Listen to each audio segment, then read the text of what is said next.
अस्सलाम वालेकुम viewers. Election commission जितनी मर्जी चाहे चलाकियां कर ले, इमरान खान साहब और पीटीआई की जीत जो है वो कंफर्म हो चुकी है।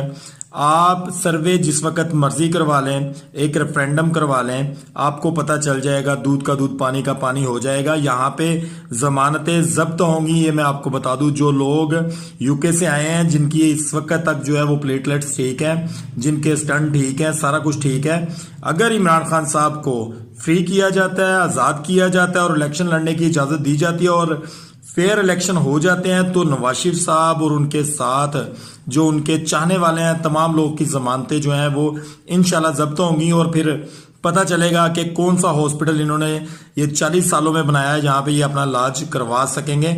इमरान खान साहब ने अगर जेल में भी हैं तो देखें, वो फिर भी बाहर जाने की बात नहीं कर रहा। अभी तक इमरान खान साहब का नाम जो है वो ईसीएल में नहीं है। वो चाहे तो जा सकते हैं, लेकिन वो नहीं जाए।